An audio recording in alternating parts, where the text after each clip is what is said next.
Robin Hood's merry band of men. He was taking money from the rich and giving it to the poor. That was his specialty. Was it really the rich he was taking money from, or was he taking money from the government who was taxing people too much? Our economic systems are set up like that, to make a minority rich and a majority poor. But if 500,000 people in America can make $1 million, don't you think 1 million people can make $1 million? No. You don't believe that? No, not for 1 minute. There's a reason that Bezos is the richest man in the world and the Walmart family is the richest in the world. Amazon doesn't have competition? Tell me one thing that's overpriced on Amazon. They want profit because that's their reward. I get that. You want to paint me as an advocate of the government. I'm not. Thank God, man, because we're on the same page there. Who's against rich people? Bernie? I'll freaking vote for this guy. Suppose we had, here it comes, a different economic arrangement. You know who writes the laws in this country. It's the lobbyists. Blaming the government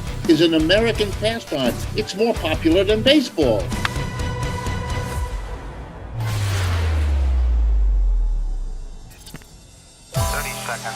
Did you ever think you would make it? I feel I'm so close I could taste sweet victory.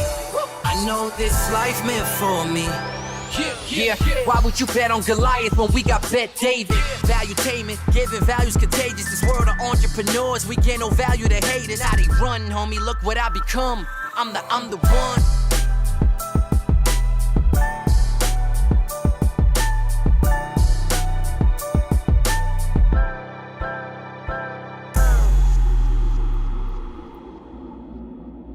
So my guest today is Richard Wolff. He's written over 12 books. He's got a new one that comes out. I will put the link below. He is a professor and has taught economics at the University of Massachusetts Amherst.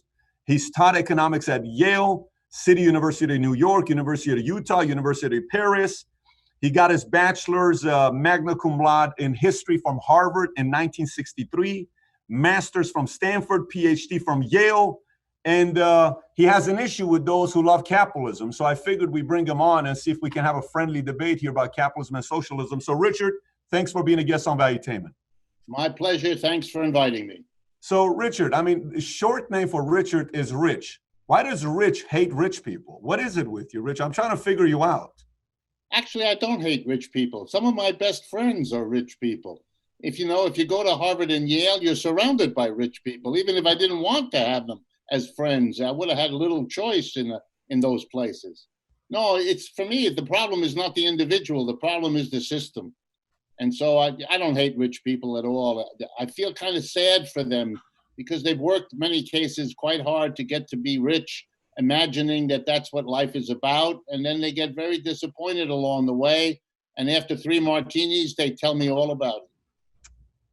So you think they're working too hard and they're not enjoying life. And because of that, they would be much happier if they work less. That's what you think. Among other things, yeah, I think they'd be happier if not only if they worked less, but if the kind of work they did and the kind of relationships they have with other people in that work were different, they'd be an awful lot happier. And this is not just my opinion. That's what they've told me. So let me ask you this. A lot of times in life, like for myself, obviously we were just talking about the painting behind me. Many times when you go back and you see somebody, how they form their opinions, there is a certain trail on how they got to it, right? How did you get to the opinions and beliefs that you have today? If you can go back and talk about, I was raised in a family, here's my mom and dad, this is what happened to me at this age. I kind of want to know the underlying motivation that led you to believe in what you believe in today. Well, sure, I can give you some of the milestones, at least as best I've been able to make them out. I grew up, I was born in Ohio in the Midwest. My father worked in a steel factory in Youngstown, Ohio. But when I was 5 years old, we moved east and we settled in a suburb of New York City called New Rochelle. You may know it. And it was a commuter town. My father took the train into New York City every day, worked really hard in the city, came home in the evening. Most of the people in New Rochelle were commuters like him. And so the train took about 35 minutes to get from New Rochelle into Grand Central Station. And when I went with my father, very important, we would pass on this train through Harlem, that part of New York City. And, looking like, as a youngster, looking out the window, it was very easy for me to see two things. One, the people whose apartments, by the way, were often no more than 4, 5, 6 feet from where the train passed. I could see into their apartments because that's where the level of the train was. And I could see two things. One, that they were very poor. And number two, that they were black. These were very clear signs. Even a little kid could figure that out. And so I asked my father, what is that? Why are those people living like that? And my father, who was mostly a distant father and didn't give me all that much time, somehow felt that this was an important question and gave me a level of attention and concern that I'm sure was the most valuable thing about all of this. But he also explained to me that we live in a society which is fundamentally unfair to an awful lot of people. And for example, those poor people living crowded in those not real nice looking apartments, those are among the kinds of people that are not well treated, not given a fair shake in life. And I listened to him the way a child does. But, I went with him fairly often. He did take me. How old were you at that time when he told you this? I'm curious. I would say I was probably 9, 10, oh, wow. 11 years of age. Very interesting. Yeah. And, I think I half understood what he was talking about. I loved the attention. And so, the way children do, the next time we went into New York, I made sure at around the same time to ask a variation of the same question so that we would have this conversation, which I very much enjoyed. And then, as I grew older, I began to get interested in basically understanding, the basic questions that came to me. Why are some nations rich and other ones poor? Why are some people rich and others poor? Why is the quality of life so different? New Rochelle is a suburb that has very poor and very rich people and a good number in between. So I was constantly reinforced in asking that kind of question. Now, your pops, who was your dad's inspiration? Like, if I were to ask, who was your dad's favorite president? Would you say FDR? Would you say who was he? Who was somebody that he admired and he liked? I'm trying to think. I think the first person in this country, he was an immigrant. Let me go back. I was born in the United States. Got it. But neither my father nor my mother were. My father was French and my mother was German. So I grew up speaking French and German. Nice. I only learned English when they put me in the kindergarten and I had to speak it. So the first person my father I remember speaking highly of was Franklin Delano Roosevelt. That person loomed large as a political leader who my father felt gave a damn about the average person, did a lot of things to help people in a very hard time, the Great Depression. And I remember hearing him talk very glowingly about FDR. Now, when you think about that, when you say FDR, so for you, you've had your belief system since you were 9 years old. It's not like you're somebody where you say, I used to be a Republican, my parents were Republicans, and I decided, I realized that's not the way to go. So I went and studied, and then I became a socialist because I met a professor. You've had this belief system for 60 some years. You've had it for a long time. I've had the belief system for a long time, but I've also entertained other belief systems. Partly, again, my father and my mother were very open-minded. They did not want me to be a parrot. They did not want me to parrot even their perspectives. So in my home, there hangs a photograph of my first political act, which is standing at the commuter train station in New Rochelle, New York, holding a sign that read, I like Ike, which was actually Eisenhower in the Republican race for president. And, I had no problem doing that with my friends and my parents. They did ask me questions why I was doing it, but I told them why, and that was my business to determine. So they've been very good about that. I've never felt, and I did the same with my two kids. It's not my job to shape your political ideas. I'm sure some of that happens no matter what we do, just sure, of course, name of it. But otherwise, I don't think that's appropriate any more than telling you what religious affiliation you ought to have or anything like that. Do your kids have the same political beliefs as you? I don't know if they're the same. In the way America works, they'd be left of center, but they're Okay. not the same. They're not So the they're same. not as left as you maybe, but they're left of center. They're left of center. My son, much less left. My daughter, closer to me in Okay. that respect. How old were you the first time you read Communist Manifesto? 16 or 17. So did a school teacher give it, or did your pops or mom say read the book? My father told me this is an important book for you to read, given your interests, given your questions, given our conversations. Here you're getting something that is very European. For someone who's been through the European schooling That's the system, weird thing. the American system was a continuing shock. Yeah. The fact that give you an example. When I was young, when I went to high school, ninth grade, the first time, the way high school is set up in New York State, my father asked me about my classes in Latin and Greek. So I answered my father, there are no classes in Latin and Greek in my high school. He didn't believe me. He said, oh, you must be mistaken. The next day he went into the school with me, barged right into the principal's office.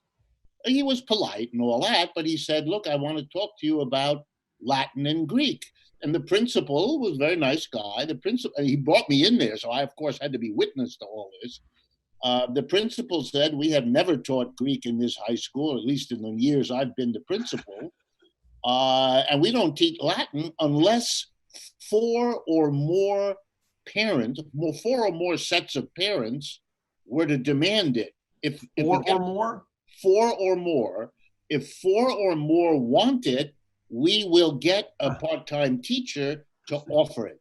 My father then went around, found another 3 parents, and I learned Latin in school, but in a class of 4 students. Wow. Because there were only that many parents. I mean, my father stopped when he got 4, but that's how I learned. My father was always of the opinion that what was offered to and expected of American high school students was a scandal. It was not serious.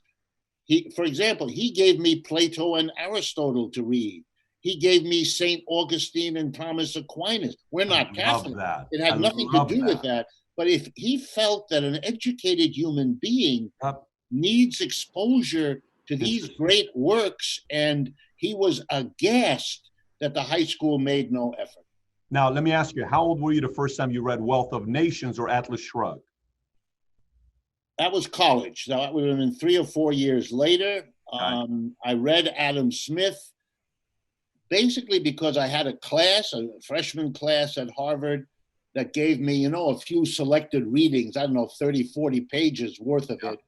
I found that so intriguing and so interesting because it was my question. Why are why are the wealth of nations? Why do some have it and some don't? Yep. So it was a book that entranced me. I liked it.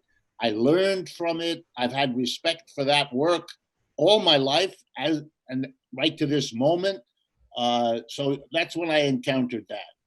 And so when you read Wealth of Nations and you read Atlas Shrugged by Ayn Rand, both times when you were in college, did you at that point start debating the teacher? Did you kind of start defending more philosophies that were more from the altruism, more from the Karl Marx side? Or were you a debate guy from the moment you started reading these books? Or was it more just like, oh, wow, interesting, let me see what this is about? No, I think I was more of a debater type. I wanted to fight. But to be real honest with you, and I'm assuming that's what you want, my teachers could not or would not answer more and more of my questions as I became a sophomore and a junior and a senior in college. And I could tell, because these were sometimes teachers I liked, sometimes teachers I didn't like on a personal level. But I could see that they couldn't answer my questions either because they didn't know what it was I was asking, or they knew, but it was frightening or scaring them to go into it. I could tell in some cases which of those it was. In others, I just guessed. But the level of discomfort that my questions would provoke made me back off.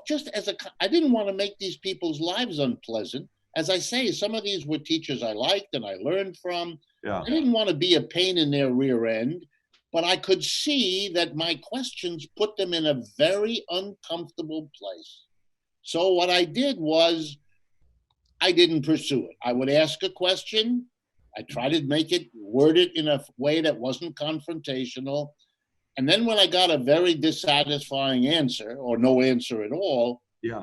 I would literally, and I mean this, I would run to the library at the end of the class, bury myself in the library the way few other students did, and read myself silly trying to work out what a good answer to that question would have been that the teacher was unable or unwilling to do. So the opposite answer of yours, not your answer. So meaning the answer to the question you were asking. As if the teacher was to answer your question that they didn't have, you'd go try to find the answer that they should have given. That's right. Okay. That's exactly what I tried to do. So, sometimes, but to be fair, I mean, I don't want to be, misspeak here. There were also cases where the teacher did give me an answer or kind of dismissed my question. Mm-hmm. That got me even more upset. And then I went to the library to reinforce my sense that I had a point to make here. There was some validity to what I was saying. And then I would learn that I was wrong in some areas, right in others. But, you get better educated if you're driven like that. If something is really important to you, you kind of read the article or you read the book in a different way from what you do if it's just an assignment in a course. You're an April 1st baby. I mean, it makes sense, as an April 1st. My dad is April 10th, and my former COO was April 12th, and my best friend from the Army is April 9th. You guys are wired in a very interesting way. I hire April babies because I love them. It's interesting you say that. When I was a kid in Iran, my mom and dad would put me in a Bible study in Christian Sunday school, and I would always get kicked out of Sunday school. And because I would ask the weird questions, I said, if God loves us so much, why do we get bombed? Why do so many people died? And they had a hard time with me. They would say, sir, you got to keep your son out of this because he's confusing the other kids.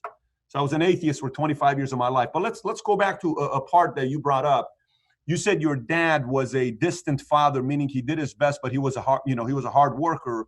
So when you did drive up to Harlem with him, you used that as an opportunity to ask more questions. Looking back, did a part of your motivation come from a place where you read a book and you said, you know what, if my dad didn't have to work as hard as he did, I probably would have been able to spend more time with him. Did you ever process it that way or no? Yes, I did. I was aware. I don't remember whether this happened to me, this recognition that you point to, in college or in graduate school, but one or the other, I had a very, very clear sense. And I became a little bit psychologically self-aware. I should put in parentheses, my wife is a psychotherapist and my daughter is also a psychotherapist. Beautiful. So I am surrounded by, I've been tutored in psychological understanding for many, many years by two people who are very close to me. But in any case, yes, I had a sense that my father, as an immigrant here in the United States, had to work very, very hard. All of his education in Europe, all of his connections, all of that was gone. All of that was left behind when he came here. He really had to start from nothing. He worked his rear end off.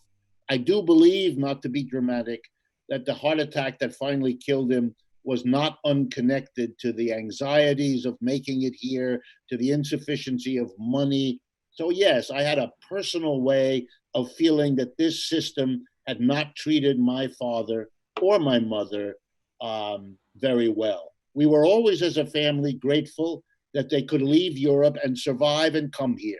And my parents had an appreciation for the United States because it had saved them the way many others in their family had not been saved.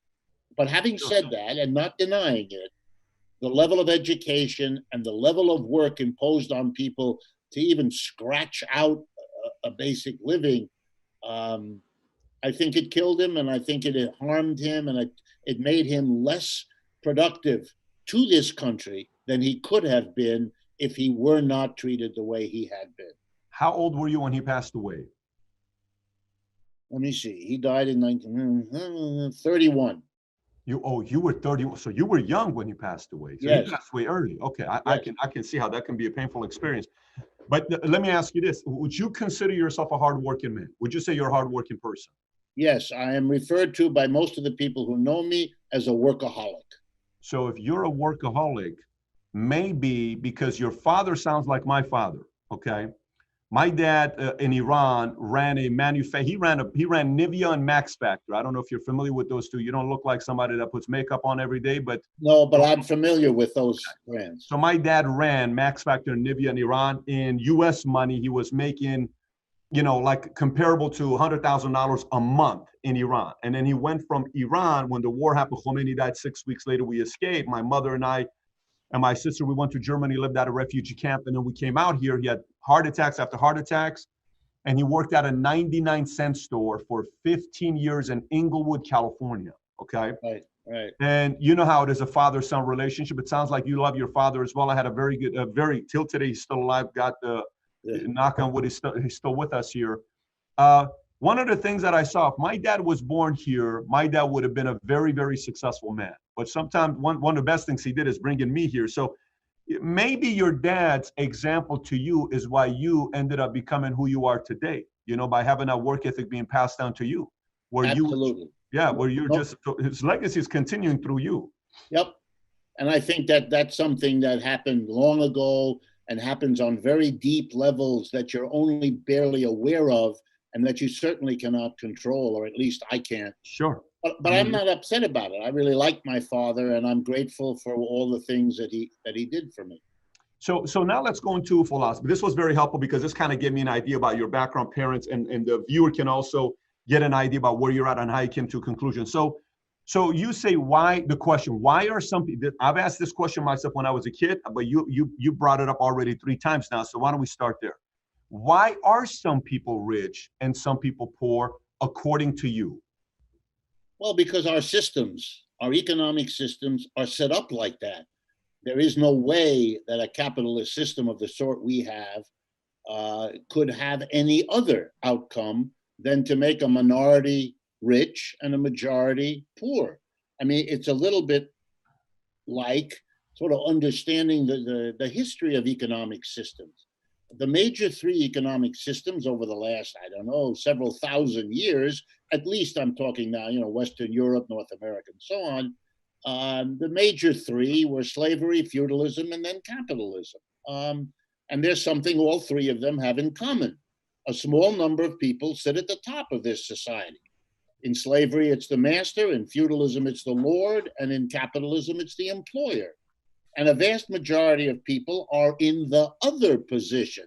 They're the serf or the slave or the employee. And it shouldn't surprise you that if you look at slavery, the masters are rich and powerful and the slaves, by and large, are not. And if you look at feudalism, the lords are rich and powerful and by and large, the serfs are not. And we live in a capitalist system where, by and large, the employers do really well, relatively, and the employees, well, I'll be nice, not so much. And in order for us not to have the split between rich and poor, whether it's on the level of a region or a nation or inside a small community, we would have to confront whether the effort to overcome the gap between rich and poor is a reasonable objective if you abstract from the economic system that basically produces those things. That's why I said at the beginning, when you asked me the question, do I hate rich people? No, I know they end up like people like me who come from modest circumstances, very hard not to conclude as you go through life, okay, I see now that there are rich people and poor people, and it isn't hard for me to tell you which I'd rather be. I'd rather be there than over there. But the problem is there aren't enough theirs for everybody who feels that way to get to that point. And it's a very sad reality that is hard for people to come to terms with, which is why people like Ayn Rand can be popular, because she presents an idea that suggests, oh, we could all do this. And you don't believe that? Not for 1 Oh my minute. gosh, Richard, come on. Okay, so let's talk about a couple things here that you brought up. And Good. I've watched your debates. I've watched your different things that you've done. So you said slavery, feudalism, and capitalism. Okay, so slavery and feudalism versus capitalism. Slavery and feudalism have one underlying difference between capitalism, because in feudalism and slavery, you don't have a choice. There are no choices. You know, they tell you what to do and you better do it. In capitalism, they tell you what to do and you have a choice. You can say, screw you, I'm leaving you, I resign. You know, a lot of times people think just because somebody is a CEO, they're such a powerful, incredible life that they live and they'll never get fired. But the truth of the matter is, CEOs get fired more often than employees do, because every time an employee leaves a guy or a CEO to another company and takes the trade secrets, that's a form of being fired. Every time a client leaves, it's a form of being fired. So you cannot say feudalism and slavery and compare it to capitalism. That's pretty, today a lot of millennials would say, Richard, you're reaching. That's what they would say to you. Well, let me respond, okay? You remember the story of Robin Hood? Okay, yes, I do. I've watched it many times. Okay. Let me remind you, Robin Hood's merry band of men in the woods, those were runaway serfs. Turns out serfs had a choice. They could stay underneath the lord on the feudal manor where they were probably born, or they could try to break away from that situation. They could run into the forest and join up with Robin Hood. They could get beyond the reach of the Lord, whose reach was usually quite limited. Yeah. They could set themselves out to then become what were called free peasants or yeomen or small farmers.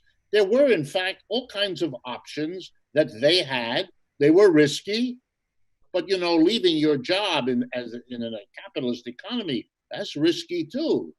In fact, having a job in capitalism is risky. Right now, we've got 35 million people who just got fired. It turns out employment is risky. Slaves also, by the way, ran away. Slaves also made revolts. Slaves also carved out for themselves much better conditions than they had been born into through a variety of mechanisms. The portrayal of all of them as unfree, which is the way the literature does it, and capitalism as free, strikes me as an extraordinary reach, since the vast majority of people who are employed by a capitalist, an employer, either live with that or they're free to quit, in which case their basic option is to go be an employee of somebody else as an employer, which is not quite the escape you might want to recommend. It's a choice, but it's not a choice to escape the system, because you really can't do that in most cases. And if you were to suggest that an employee can go out and start his own business, most of them really can't. And many of those who do end up in a situation that many small businessmen and women will tell you about, which is they work harder than the people who are employees and look longingly at the possibility of going back to be an employee, because however ugly and unpleasant it was, working for yourself can be even worse. So now you touched on a lot of things, so let me take them one at a time. I took notes. I'm taking notes here. So you're the professor, good. I'm the student, I'm taking notes here. All right. So let's talk about Robin Hood. So Robin Hood was taking money from who and giving it to who? He was taking money from the rich and giving it to the poor. That was his specialty. But was it really the rich he was taking money from, or was he taking money from the government who was taxing people too much, Richard? You got to tell the true story of Robin Hood. Well, I grew up in Iran. I watched it a few hundred times. So He wasn't taking money from the rich. He was taking money from the government that are so noble. They want to do such good things for the people. No. And he was giving it to the people. Maybe you and I read all the Mr. Robin Hood story a little different. I watched it in Farsi. Maybe the translation was incorrect. I don't know. I don't know either. But here's the way I read it. Yeah, he was against the government because he saw the government as in the clutches of the rich. And so for him, whether he stole from a rich traveler going through the forest, or he had pitched battles with the sheriff of Nottingham, if you remember his arch enemy, for him, the distinction between the rich people and the politicians those rich people had in their pocket was a difference he didn't care much about. He would take from either one of them or both of them and give to the people that they together were putting on the short end of the stick. Yeah, I don't. If you're asking about some of the, so again, it goes back to the taxation. They were taxing the hell out of the people. The government was these noble people that eventually a greedy person comes and they abuse power. But if there's one part that I get from Robin Hood is the following: you do need laws and you do need lawyers. If you look at China back in 1984, China only had 4 law schools. You know the whole Milton Friedman argument when he says you don't really need laws and just kind of leave it alone.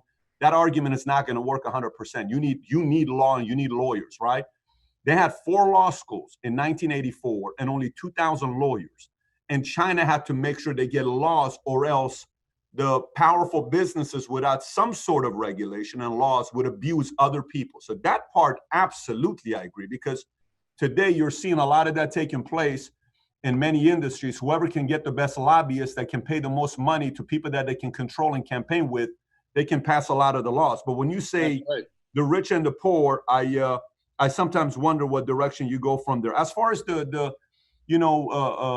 people that are employees who cannot be rich, you're saying poor people cannot be rich. Rich, do you know how many people last year filed their taxes that they made $1 million? How many people in America do you think filed taxes that they made $1 million? What do you think that number is? I don't know. Income. What do you think? I'm actually curious to know what you think. Good question. No statistic in my head comes to my mind, but this is from the IRS. It's a government organization that you trust. Yeah. No. Listen, you want to paint me as an advocate of the government. I'm not. That's not. I don't trust the government. I don't see the government as an independent. Thank God, man, because we're on the same page there. That's good to hear. Okay. But so how many last year made $500,000 million? I don't know what a number is. I actually am curious to know what you think. So you and I are having a drink together. I don't know if you drink. We're having coffee, hot chocolate. We're having a beer. And you're talking, we're shooting the you know what. And I say, Richard, how many people last year made $1 million in taxes? What would you say? 4 million. 4 million people, you said, made $1 million. Yeah. So the way you did the math was 330 million. You did 1%, a little over 1%. Of the 330 million, half of them can't work because they're kids or they're older. So working employees, we have 150 million people in America that actually work. And out of the 150 million that work, 1% makes around 460. 1% makes 460. If you know how they say you're in the 1%, you make 460. 500,000 people last year filed in their income taxes that they made over $1 million. 500,000. It's not like it's only 18 people. It's not like it's only 62,000 people. It's 500,000 people last year made $1 million in America. If you and I were talking and you were to say, I climbed Mount Everest and I'm the only one that did it after 65 years old. You're the only one. I'd be like, oh my, I could never do it. I have a hard time sometimes climbing my office here, 3 stories. I'm going crazy. You climb Mount Everest. That's impossible. I get that argument that not everybody can climb Mount Everest. But if, Richard, 500,000 people in America can make $1 million, don't you think 1 million people can make $1 million? Don't you think more people can make $1 million? No. You don't believe that? No, not for 1 minute. Seriously? Yeah. What's your argument? How do you argue that part, though? So 500,000, Richard, made $1 million last year. Right. It's a lot of people. Right. But in order for there to be 500,000 people who make $1 million, then there have to be an awful lot of people who make very little, which we've always had. Capitalism has always produced and reproduced vast numbers of poor people. As a system, it is very efficient in reproducing vast poverty. It might be nice to focus on the rich at the other end, but they are relatively small in number compared to those who really are having a hard time. And you could, I suppose, blame it on the individual. That would be very convenient for those who are rich, because then they could claim, oh, it's because of me, rather than a system that assigns these roles. But you know, the master knew that the reason he was a master was because his father and mother were masters. And the slave understood that he was.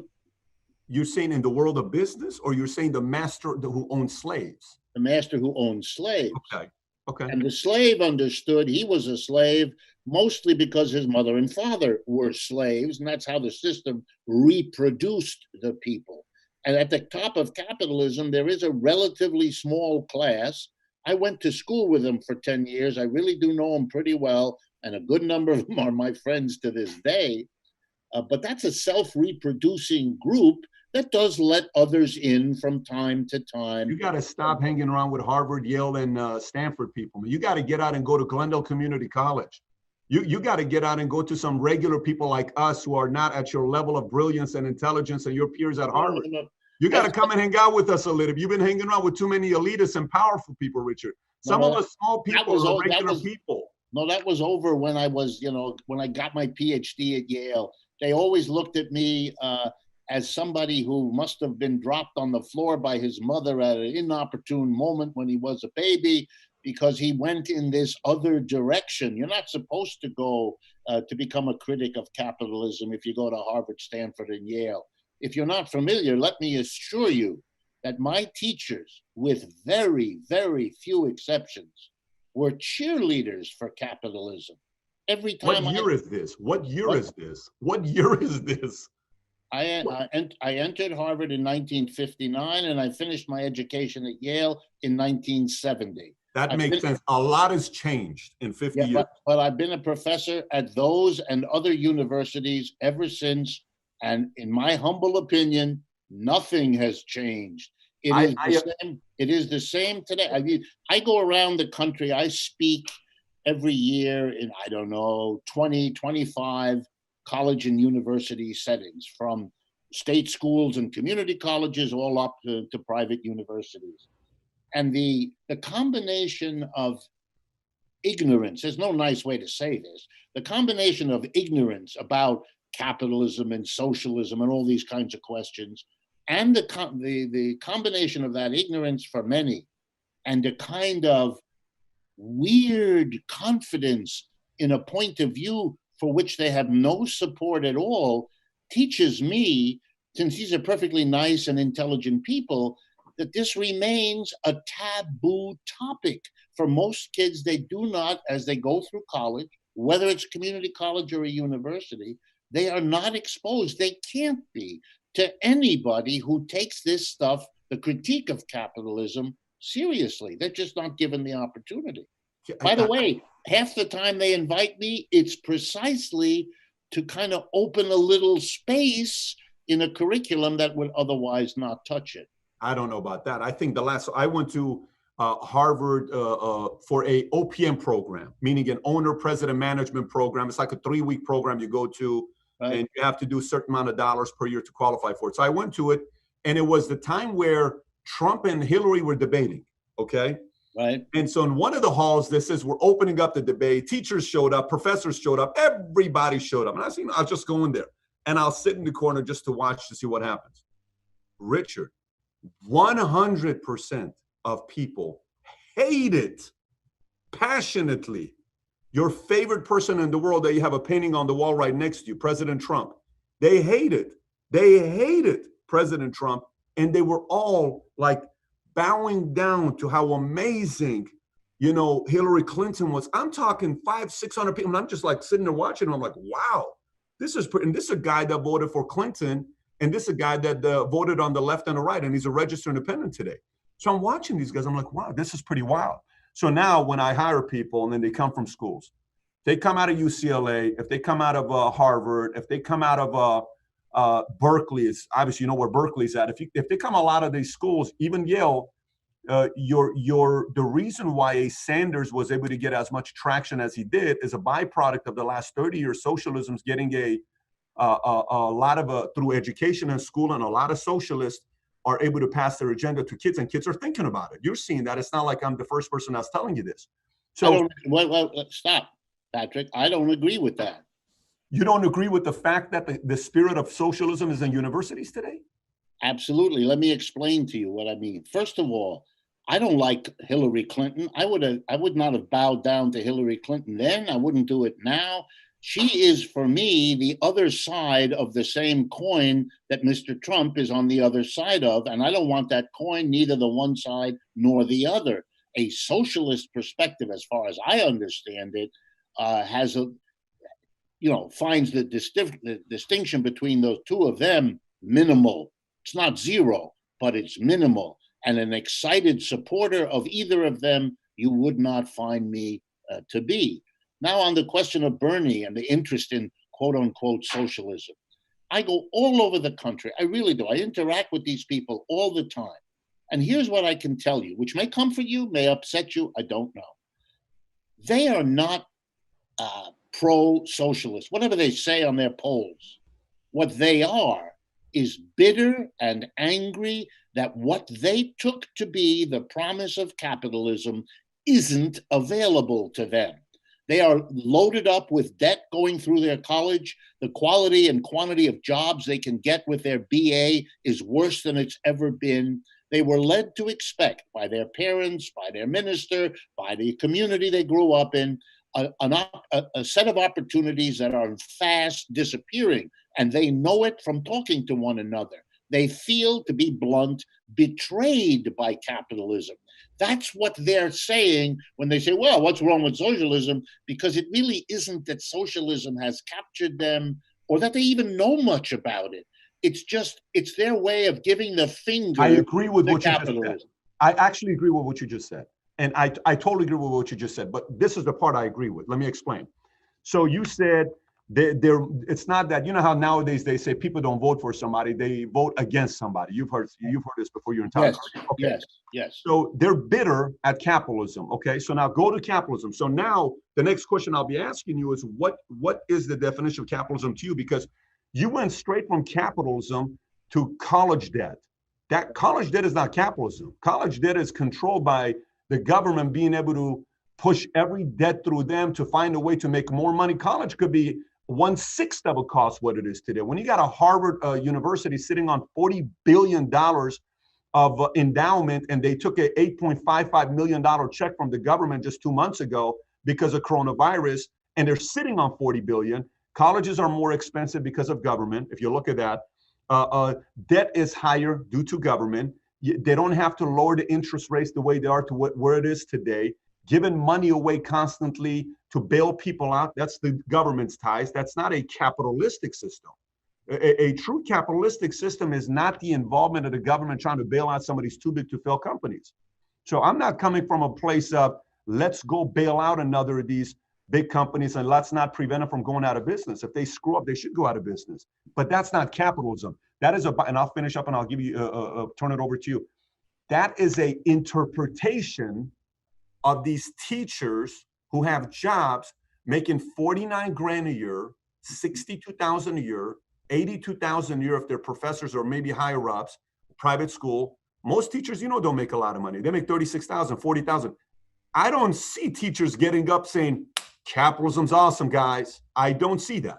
I see teachers for 16 years saying how bad capitalism is and how bad rich people are because they're not the happiest people in the world. 16 years later, these 22-year-old kids are like, dude, these rich people suck and capitalism sucks. Who's against rich people? Bernie? I'll freaking vote for this guy. That's how I see the process taking place. What do you think? Good. I'm glad you put it that way. So let me tell you how and why I disagree with what you said.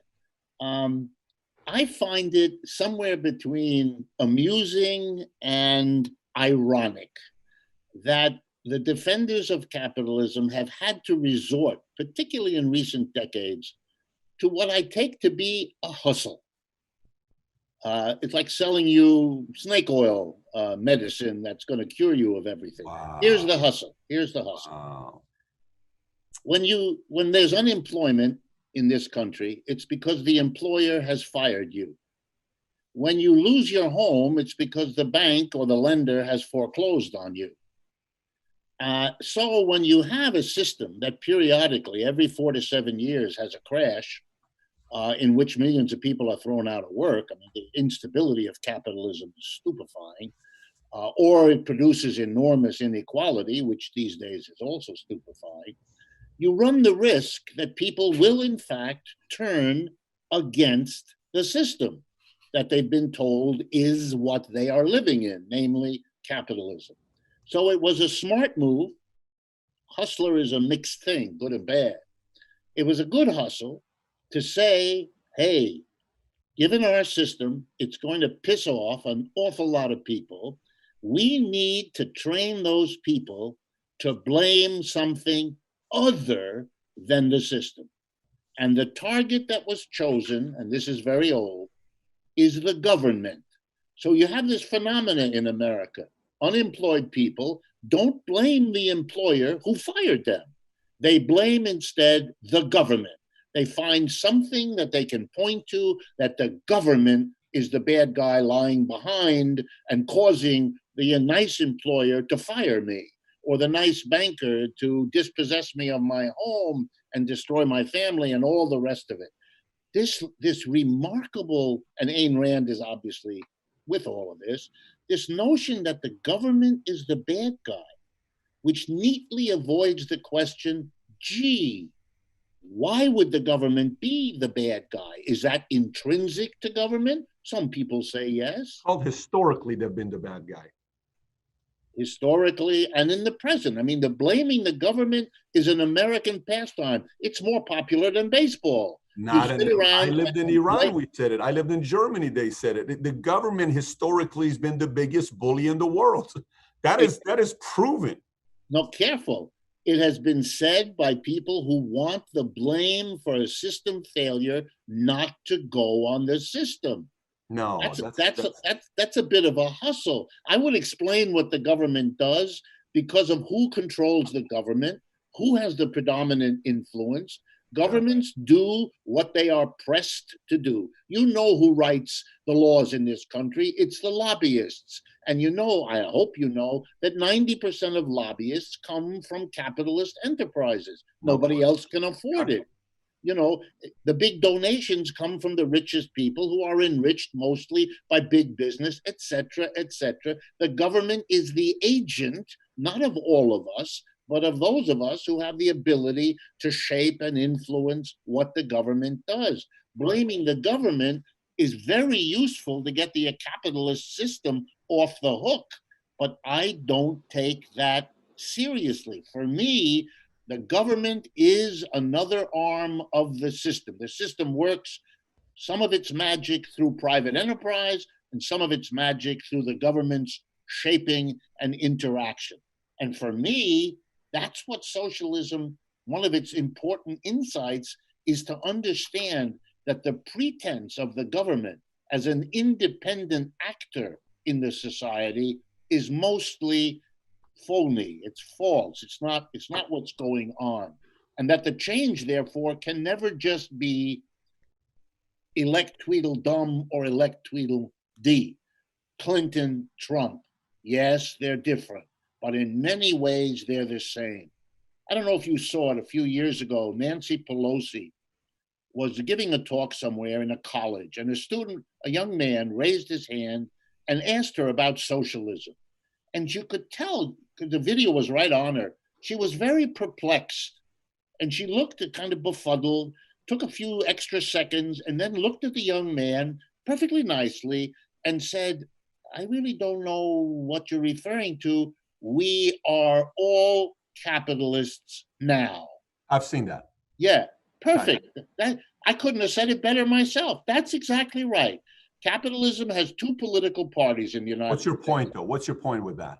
The point is that the government should not be made the fall guy. It's not appropriate. The government is not an independent actor. It's not the fall guy. It's not the fall guy. That's not what I'm saying. Let me explain what I mean by being a fall. By the way, Richard, historically, you cannot dispute the fact that government's not bullied people.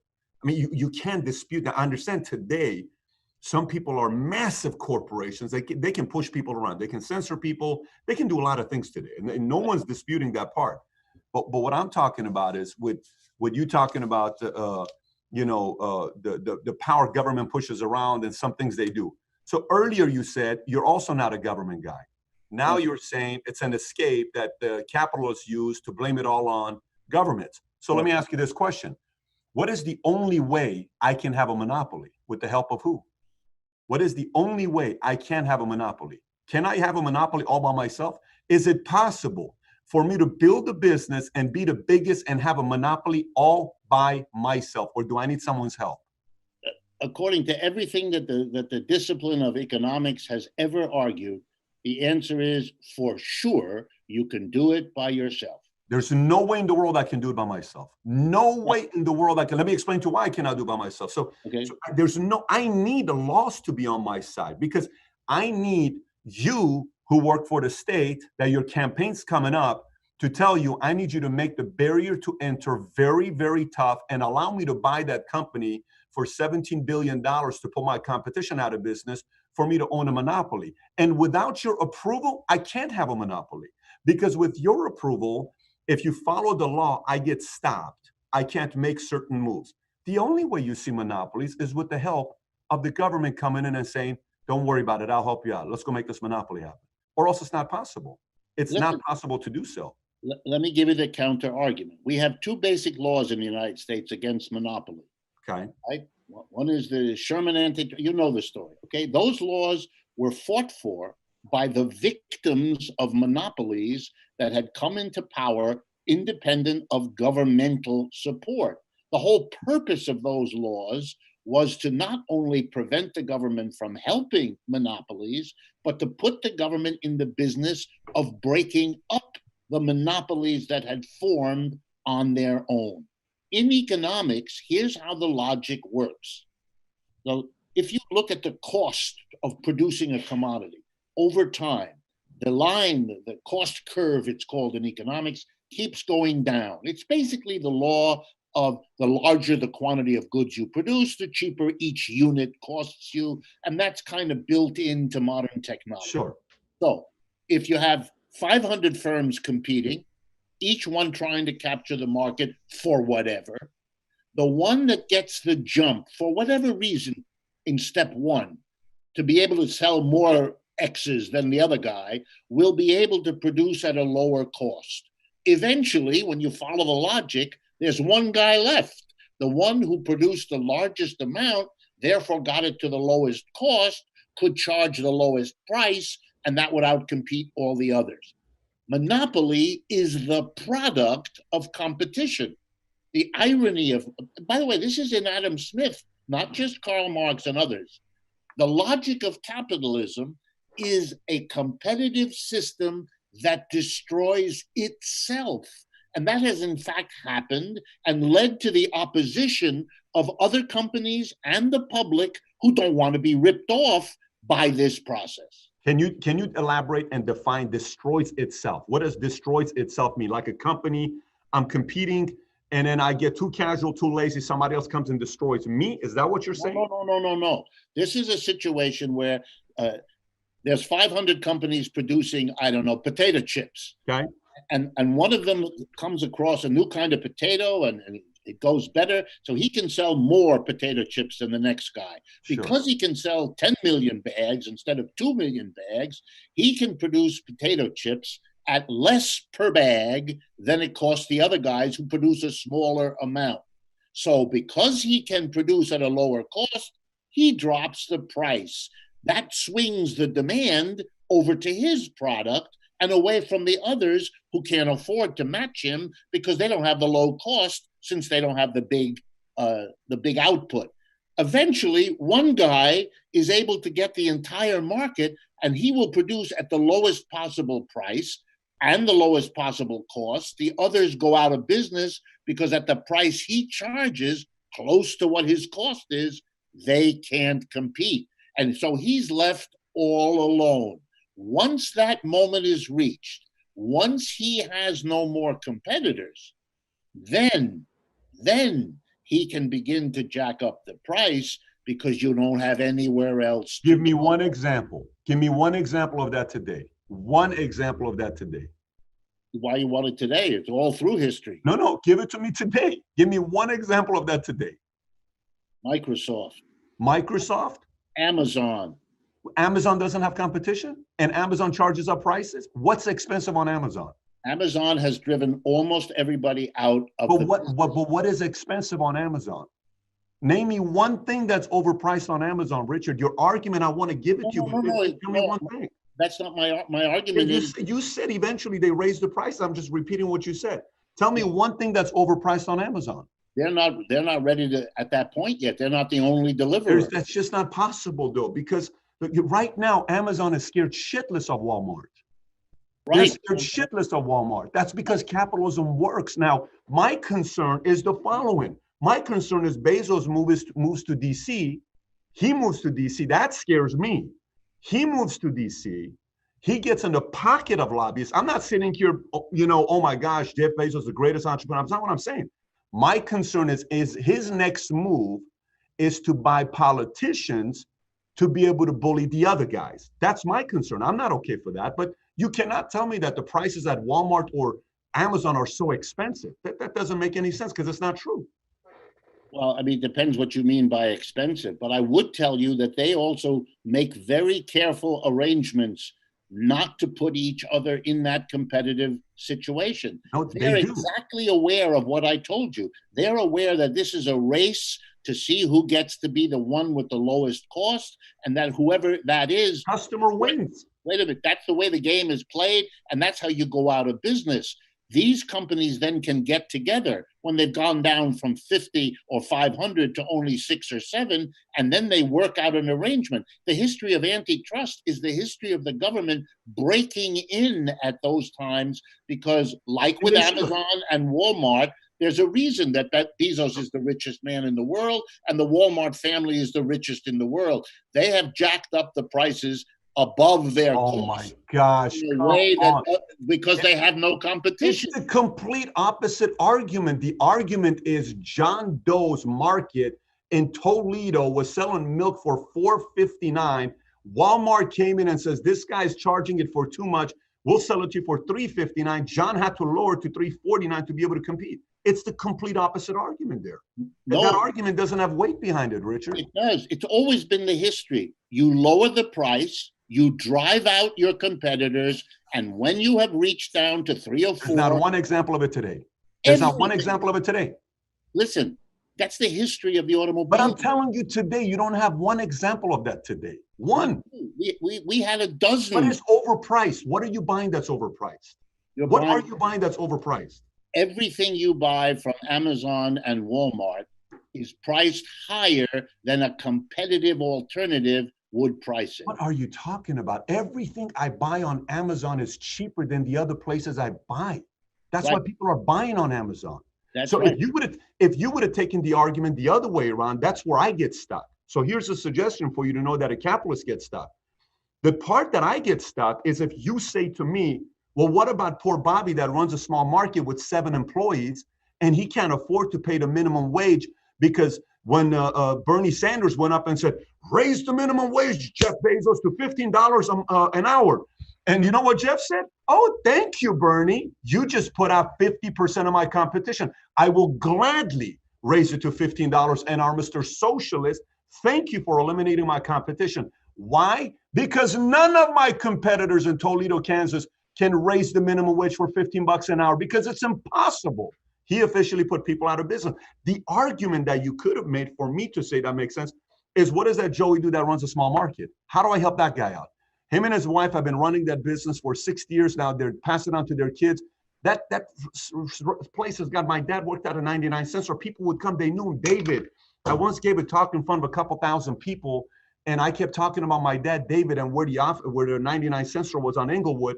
And he says, what does David look like? I said, like this. He says, I went to David every week. It was an emotional moment for me because it's like they wanted to go to him. There is an argument there, but there is no argument on prices going up today, Richard. That argument doesn't have weight today. I think it always did. That's why we have... Not today. Sure it does. It's the same argument that has existed all through the history of... Not today, though. Not today. Sure. Where today? What is expensive today?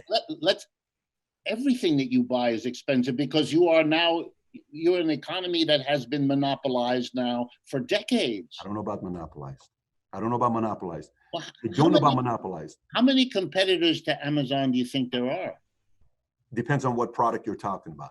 If you're In talking general, about Prime, if in you're talking general. about their, In general, most people these days are buying online from a very small number of general providers. yeah, I like I said to you, I am concerned about Amazon moving to DC to hire the best lobbyists and pay them the best money to make it harder for small business owners to compete them with the help of government. But you're then just jumping into the story at a particular moment.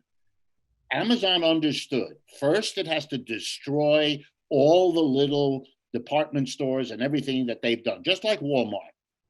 One as a deliverer, the other one as a brick and mortar. Okay, they did that over the last 40 years in cooperation with the People's Republic of China, for whom they became the mass distributor. They took care of wiping out 9/10 of their competition. Now they have a de facto monopoly.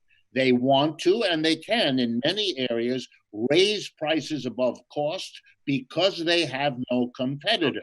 But let me finish, there's a risk.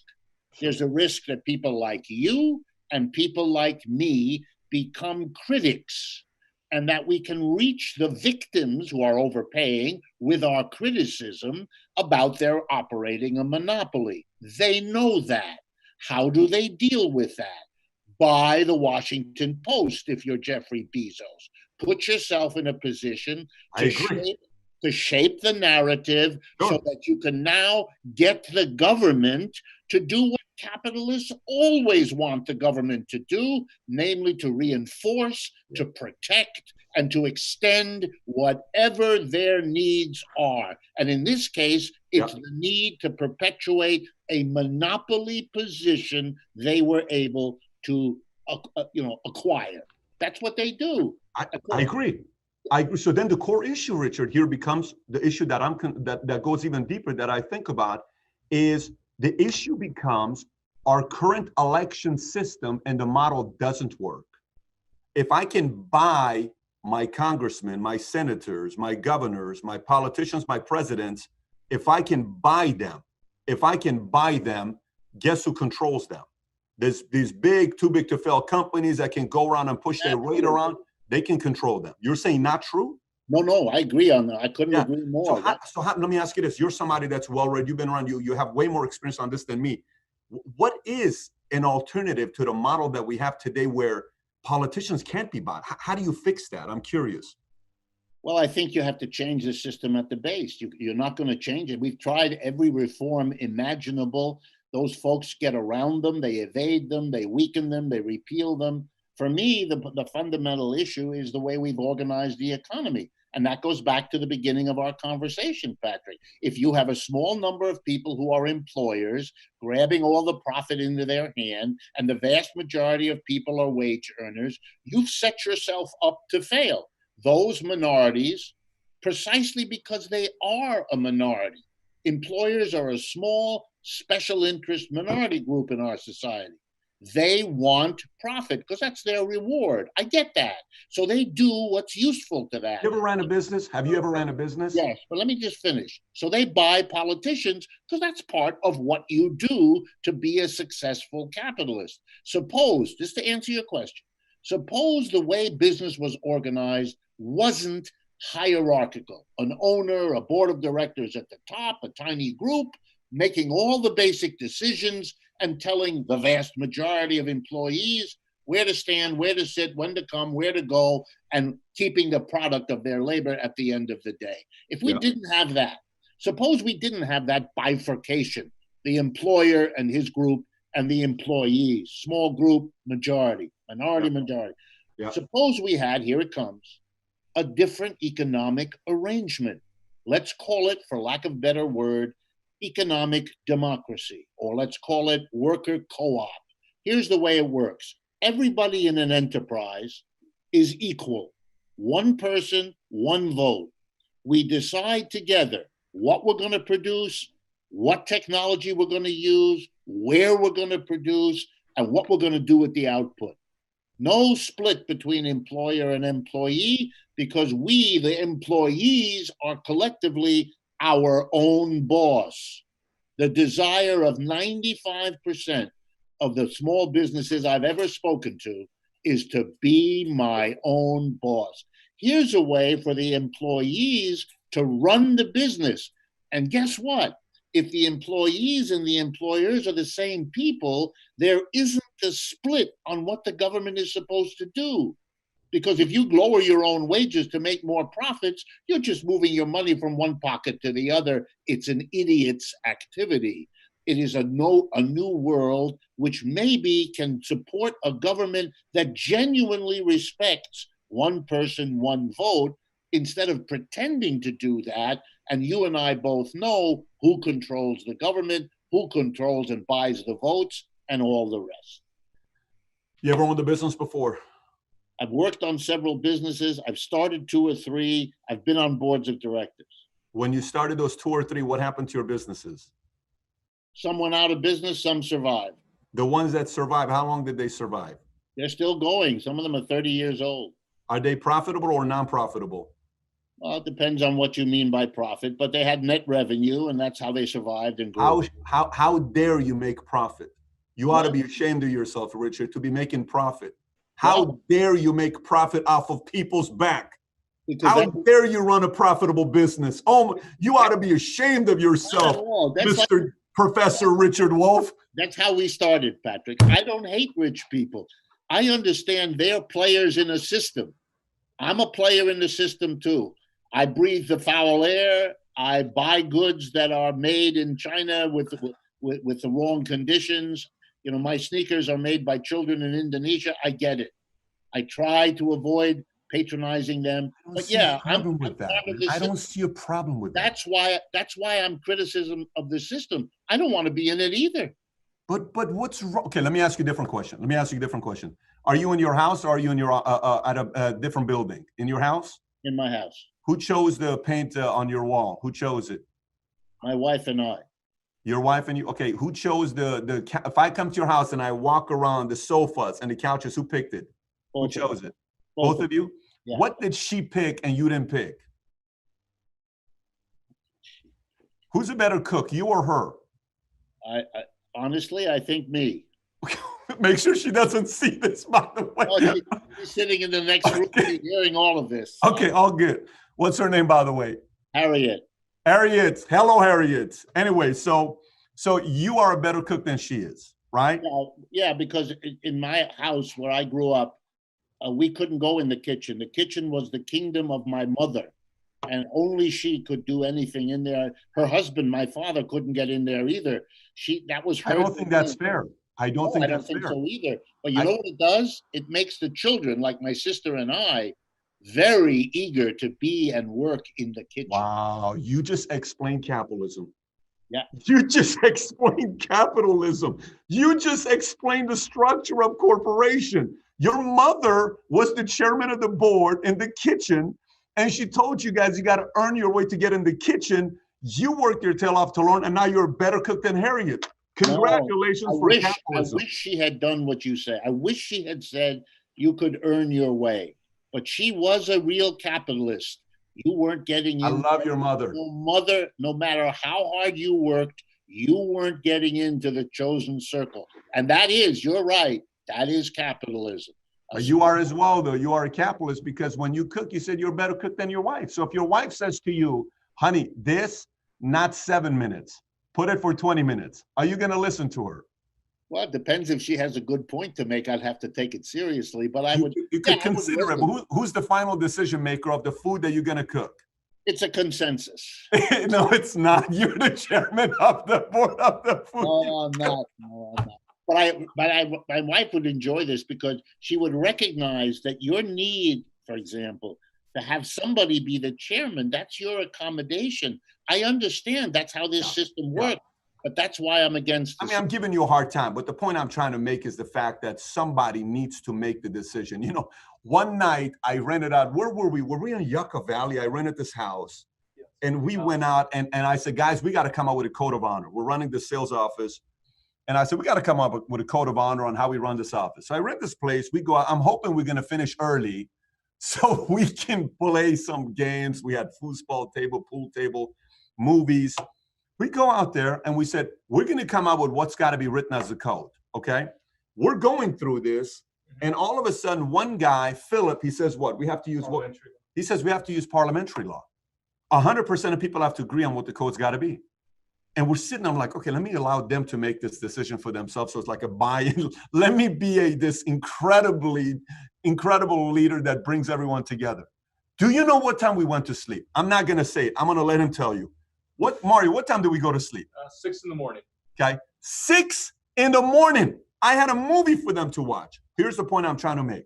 From my experience, my small 41 years of living, from Glendale Community College guy, okay? I'm a guy that's a regular guy. From my experience, someone has to be in charge to make the decisions. It's very challenging to put it a collective. Someone has to be a shot caller at the end. And typically, the most hated guy right now, everybody's watching and talking about the Michael Jordan documentary, The Last Dance.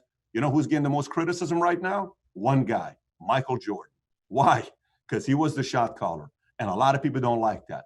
But that's just kind of how things work when somebody leads. So what are your thoughts? I'll let you kind of rebuttal to that. A long time ago, we believed that in order for any society to exist and function, there had to be the guy who makes the decision, and we called him the king or the emperor or the czar or whatever. Yeah. And then a time came in human history where the mass of us got sick and tired of being the subject, having to live with the decisions made by this clown at the top, or even worse, by his, son or daughter who gets to be the next clown at the top. And so we said, no more monarchy, no more. We were even mad occasionally and cut their heads off, as in France with the guillotine, right? And people said, you can't do that. There has to be somebody at the top, the one who talks to God or whatever they thought had to be. And the rest of us or our ancestors looked at them and said, it doesn't have to be. We could live in a society where we all have some say, some input. We don't have to have one person telling everybody else what to do. And the irony, I like that. I'm glad that happened. I support that. I like democracy. I support that as well, what you just said. Okay, so here comes the argument. I don't like having the king, who isn't allowed in public society, to find his new place inside the enterprise, where we allow him to function as the dictator who tells us whether we have the job or not, whether we will work over here or over there, who takes the fruit of our labor and decides where to sell it and what to do with the revenue. Why are we allowing kingdoms inside the enterprise when we have declared them unacceptable outside? And yeah, there'll be adjustments. There were adjustments when you didn't have the king. It took us a while to learn a little bit, with all the imperfections, of how to quote unquote govern ourselves. We will do the same inside the enterprise, since it is my judgment, and I'm running out of time here, but it's my judgment that what socialism really is not about the government. That was 19th and 20th century socialism. 21st century socialism, it's about the enterprise. It's about democratizing the enterprise, getting rid of the kings that imagine themselves inside the enterprise. And that kind of a socialism from the bottom up will be extremely attractive to the people who are discovering that capitalism has betrayed the hopes they had felt would be satisfied by capitalism, but isn't anymore. What you just described right there was China. The last part of what we're doing right now is speed round. I'm going to give you a name. Tell me the first thing that comes to your mind. I'll give you a name. Tell me the first thing that comes to your mind. Jeff Bezos.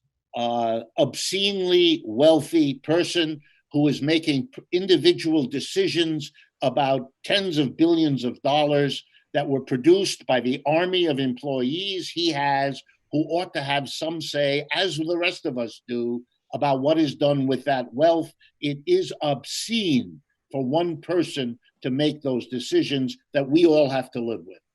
Warren Buffett. Same thing. Rockefeller. Same thing. Gates. Same thing. Carnegie. Same thing. Musk. I don't know very much about Musk. Soros. Pretty much the same thing. Karl Marx. One word. Insightful. Okay. Trump. The product of a system in deep trouble. Bernie Sanders. The same. Reagan. A grade B actor who was a puppet for the interests that needed to have a puppet at that time. Obama.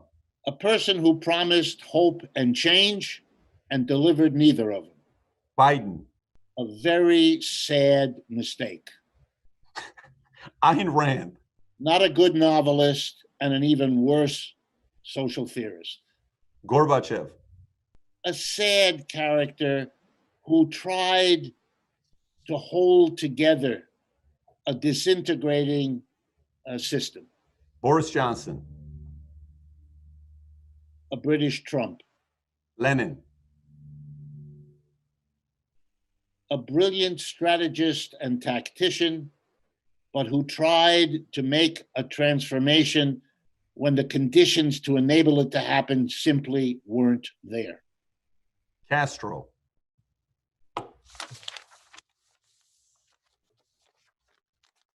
Like Lenin. Like Lenin. By the way, who do you consider a great leader? I'm curious. Like, who to you is a great leader? Is there a name? Like somebody who would say something nice about you. You seem too upset. I want to finish it on say something nice about somebody. Who do you like and you admire? Who do I like and who do I admire? Well, let's go back to Marx.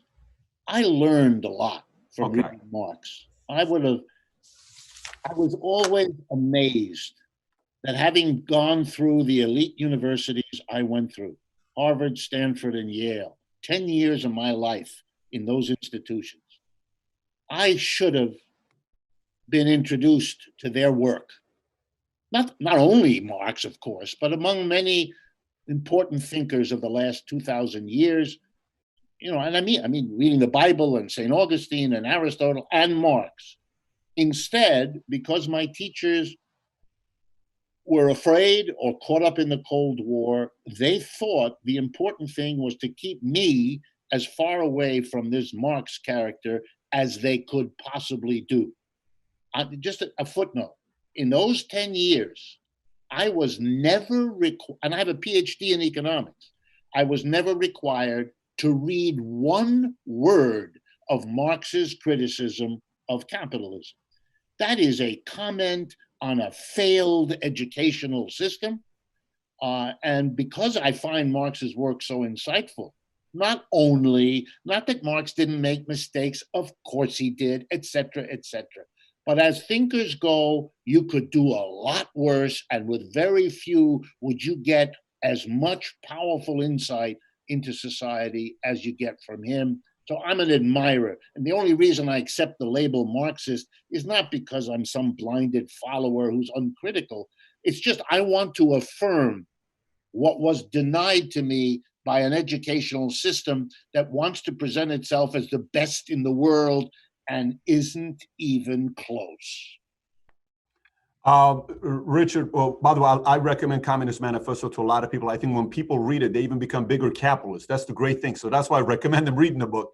But Richard, where can people find you? I know you got a podcast going on, and if you want to tell us about your latest book before we wrap up. Right. My latest book is an answer to millions of questions that are sent to us. What is socialism? It's by a new generation in America who never learned what it was and are smart enough to realize that now that they're interested, they would like to learn what exactly is it, because it's not one thing. There are different interpretations. The thing has changed over the last 100 years.